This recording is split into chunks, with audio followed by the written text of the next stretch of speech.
Welcome back, listeners. You guys know I love a good challenge. And when you requested this deep dive into Raja Yoga, I have to admit, my first thought was, all those bendy poses. Oh, yeah.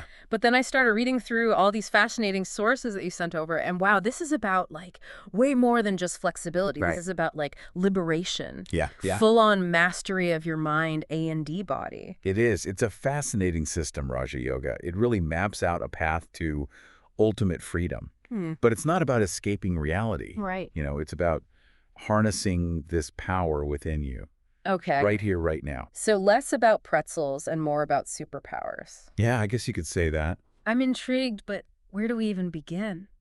Well, Raja Yoga actually lays out 8 steps. And the first 2 might surprise you. They're called Yama and Niyama. Essentially, these are like ethical guidelines and self-observances. It's like laying the foundation before you build a house. Yeah, that makes sense. You can't build a strong structure Yeah. on, shaky ground. But I'm guessing these aren't just your average, like, be nice rules. Not quite. Uh, Take, for example, aparigraha, the principle of non-attachment. okay. It's like not clinging to possessions or even like ideas. Okay. It's about cultivating this sense of inner freedom, which of course is essential for deeper work on yourself. Mm, Imagine trying to meditate with a mind that's just cluttered with desires. mm, It's not very effective. definitely not. Okay, so this isn't about, like, deprivation. It's about clearing space for something bigger. That actually resonates with me. Like, I know when I'm holding on to a grudge or something. It's Yeah. like carrying around dead weight. Absolutely. So how does this non-attachment tie into the whole liberation thing?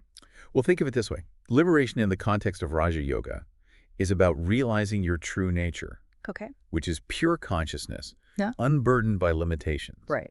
So by practicing aparigraha, you're essentially chipping away at those limitations, Yeah. those things that are binding you. Okay, I see how that works. Less baggage, more freedom. But don't we need, some stuff to function in the world? Of course. Yeah. It's not about renouncing everything. It's about shifting your perspective. Yeah.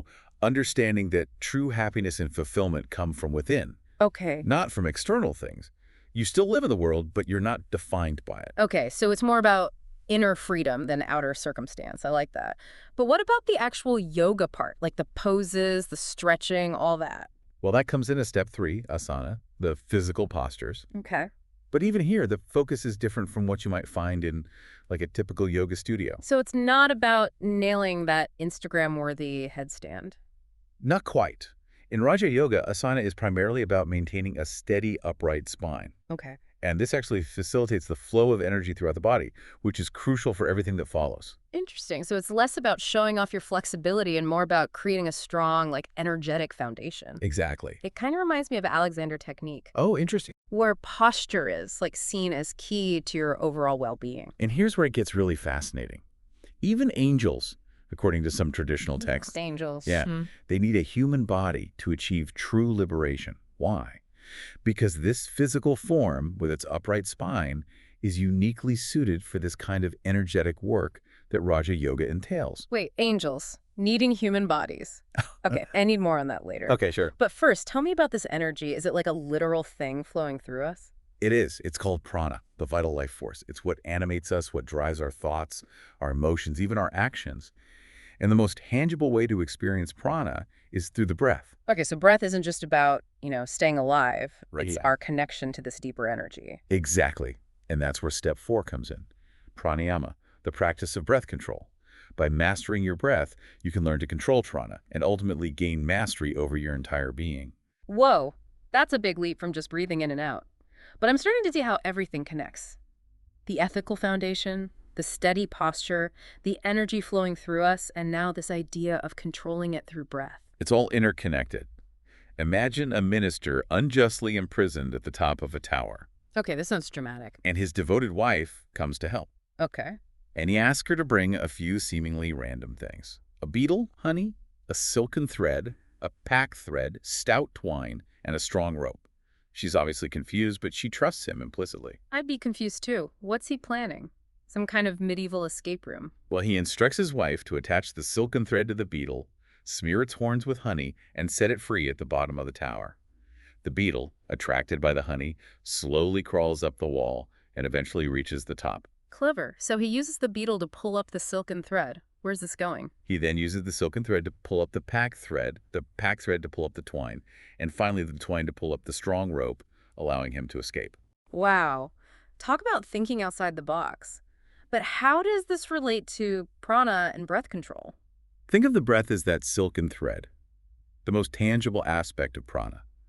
By gaining control over your breath, you gain a foothold on the subtler aspects of prana. So it's like mastering the breath gives you the leverage to control the more subtle energies within you. Exactly. It's starting to click, but how do we actually do that? Well, according to Sankara, a revered commentator on yoga philosophy, there are specific breathing exercises we can do to purify those nerves and prepare ourselves for pranayama. Okay, I'm all ears. Lay some ancient wisdom on me. He suggests a simple practice where you close one nostril Okay, and you inhale deeply through the other, gotcha. and then exhale through the opposite nostril. Okay, You repeat this, alternating nostrils, for a set number of breaths. sounds simple enough. Is there like a magic number of breaths I should be aiming for? The key is consistency, not necessarily the number itself. Sankara recommends practicing this 3 to 5 times a day, ideally at dawn and dusk when the body is naturally calmer. Wow, that's quite a commitment. But I can see how, sticking to a regular practice is so important for achieving mastery. I guess it's like anything else. You get out what you put in. Any other tips for getting the most out of this besides, actually doing it? Traditionally in India, it's advised not to eat before practicing. Okay.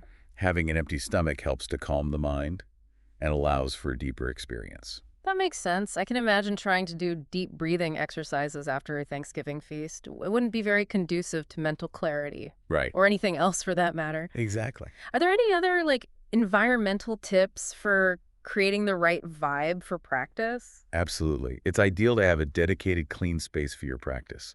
A holy atmosphere free from distractions can significantly enhance your experience. So no practicing in the middle of a messy living room with the TV blaring, huh? Though I have been known to meditate on the subway during rush hour. Ideally not. A clean, quiet space adorned with, flowers and perhaps inspiring images can help to create a sense of peace and focus. It can also help to burn incense before you start. Oh, I love that. It's like setting the stage for a sacred ritual.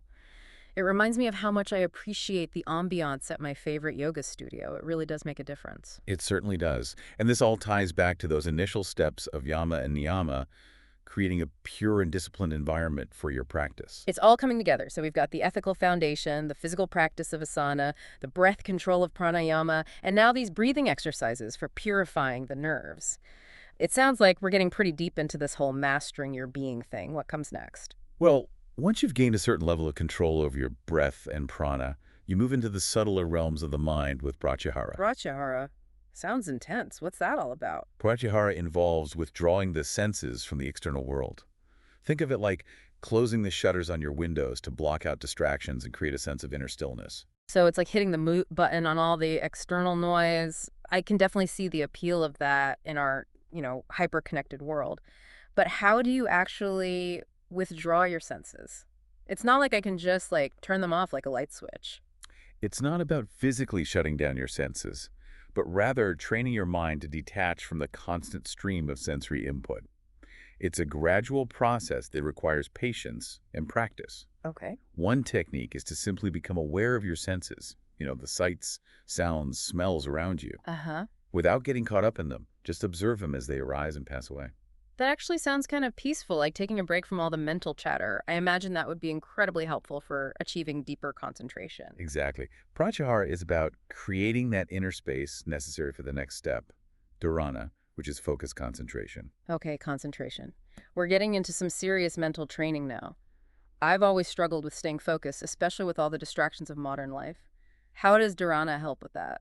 Dharana is the practice of focusing your mind on a single point. Okay. This could be an object, a mantra, your breath, or even a specific image. Okay. By holding your attention steady on that one point, you're essentially training your mind to stay present, to resist that pull of distractions. So it's like building mental muscle, strengthening your ability to focus. I guess it makes sense. The more you practice, the better you get at it. But isn't this starting to sound a lot like meditation? It is. Dhyana, the next step in Raja Yoga, is often translated as meditation. And it's here that things start to get truly transformative.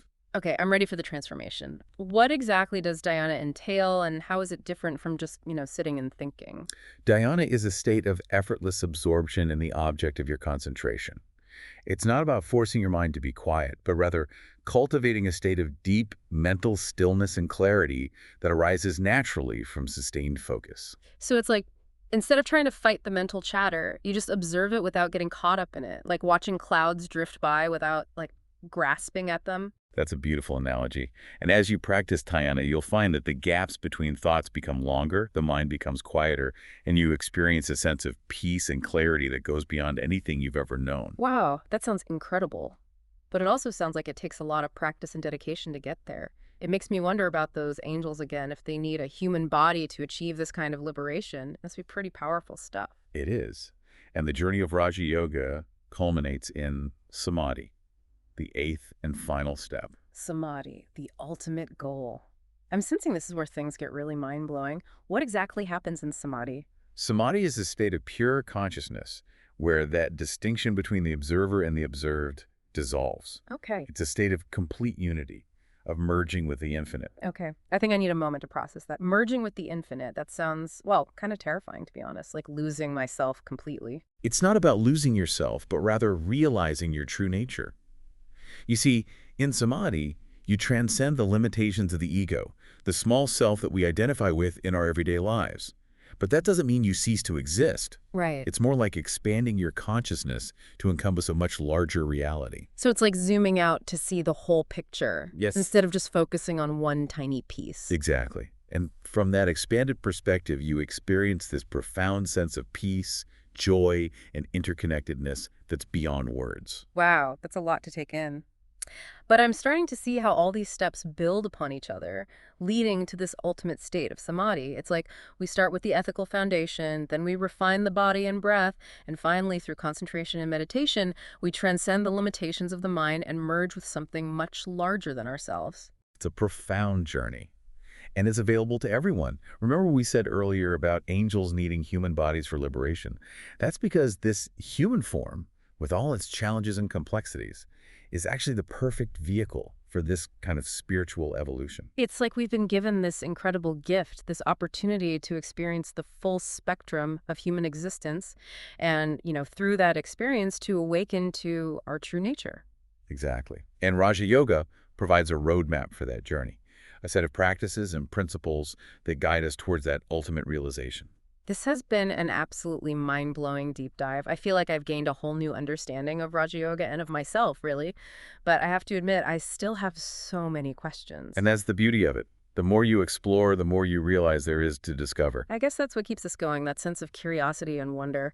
But before we wrap up, I want to go back to something you mentioned earlier about this state of liberation not being, some distant goal, but something we can experience right here, right now. How do we access that in our everyday lives? It's about bringing the principles of Raja Yoga into everything you do. Remember aparigraha, the practice of non-attachment. Try applying that to your thoughts and emotions. When you feel yourself getting caught up in anger, worry, or desire, simply observe those feelings without judgment, Okay. without clinging to them. So it's like creating that inner space, that sense of detachment, Yes. even in the midst of chaos. Exactly. And the more you practice, the more you'll find that that inner peace and clarity becomes your default state, regardless of what's happening around you. That's a really powerful idea. It's like we don't have to wait for some future moment of enlightenment. We can start experiencing that freedom and joy right now in this very moment. Precisely. It's about cultivating a state of being, a way of perceiving the world that's grounded in awareness, compassion, and connection. And that's the true essence of Raja Yoga. This deep dive has been truly transformative. Thank you so much for sharing your wisdom and insights with me and with our listeners. It's been my pleasure exploring the depths of Raja Yoga with you. Remember, the journey is just as important as the destination. And to our listeners, we hope this deep dive has sparked your curiosity and inspired you to embark on your own journey of self-discovery. Until next time, keep diving deep.